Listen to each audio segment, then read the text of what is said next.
Hey guys, and welcome back to the channel. So I recently picked up the iPad mini 6, and honestly, I love it.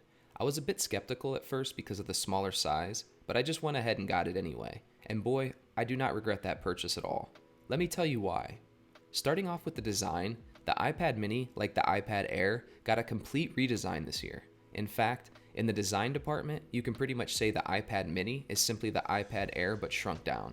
It has the same squared off edges, which is a design language that Apple is implementing on all their products, including the iPhone and the MacBook. They've finally removed the home button to make room for a bigger screen, more on that in a bit. Touch ID has been moved to the power button, which is on top of the iPad, the same place where the volume buttons are. And down at the bottom, you have a USB Type-C.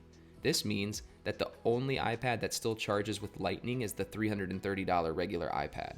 If you're wondering why the volume buttons aren't on the side, well, it's because the iPad mini features Apple Pencil 2 support, which snaps directly to the side of the iPad to charge. And well, because the Apple Pencil is almost the same size as the entire mini screen, there just wasn't enough space to place the volume buttons. But not to worry though, you get used to the button placement pretty easily. The functions of the buttons also change depending on the orientation you're holding the iPad in, so if you turn the iPad upside down, the volume down becomes up and vice versa. It's a tiny feature that you don't notice until it isn't there, and you're so confused every time you go to change the volume. Back to the design. I really love the squared off edges. Yeah, they're kind of sharp, but they make the iPad easier to hold. You don't feel like this will just slip out of your hands easily, unlike the iPads with the rounded edges. Although, I would still always advise that you pick up a simple case for the iPad. The one from Apple works beautifully, it snaps directly to the back, giving it a much better grip and also protects it from scratches and drops. But the one that I'm showing you here in this video was a few bucks off Amazon, and it does the trick just fine. Alright, onto the screen. The screen of the iPad mini is meh. It's not bad by any stretch of the imagination, but it's also not great. It's just meh. It's an 8.3-inch LCD IPS display with a 60Hz refresh rate and just 500 nits of brightness. For context, the iPad Pros come with a mini LED display which has much better colors that just enhance your viewing experience all around. And let's not even talk about HDR. Ugh, beautiful. Even the iPhones have moved on from LCD displays, so it's quite disappointing to still find it on this device. The 500 nits of brightness also doesn't do the iPad any favors when outdoors. If you're indoors or in a place where it's dark, it's perfectly fine. However, once you're under direct sunlight, you'll struggle to use this tablet comfortably. For the refresh rate, honestly, unless you're doing a lot with the Apple Pencil, you won't notice. I used the iPad Pro before getting this, and I simply didn't notice the drop in refresh rate, except when using the pencil. So unless you're doing a lot of drawing or illustration with your iPad, you'll be perfectly fine with the refresh rate on this device. The cameras on this device also received a refresh. The back camera has been upgraded to the same one as the iPad Air, a single 12 megapixel sensor.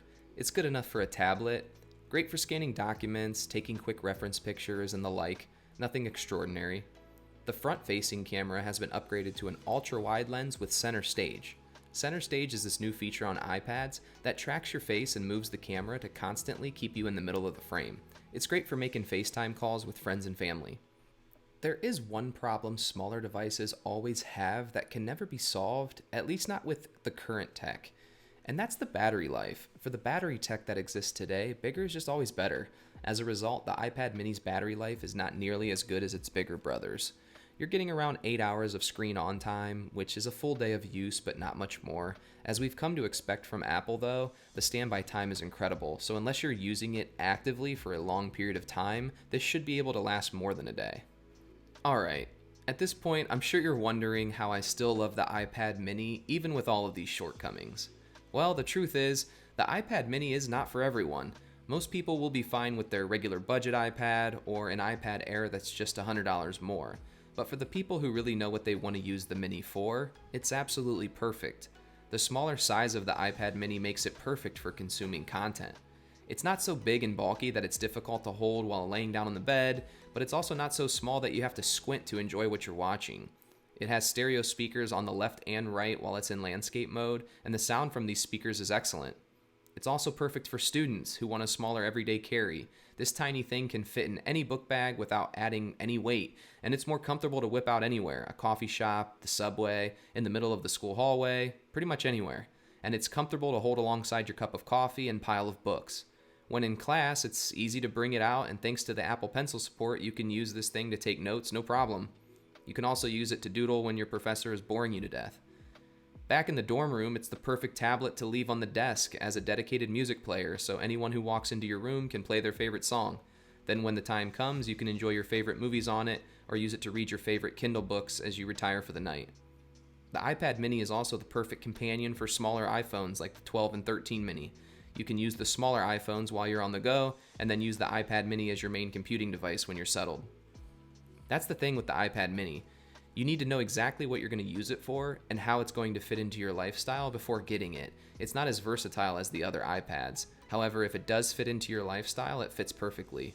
The pricing is also quite good. It starts at $500 for the 64 gig version, which is the one I'm reviewing today. And honestly, that's the one I would recommend. The 256 gig version is $150 more, and I just can't justify spending that much more extra for storage when you can easily pick up an external SSD that will be a hell of a lot cheaper.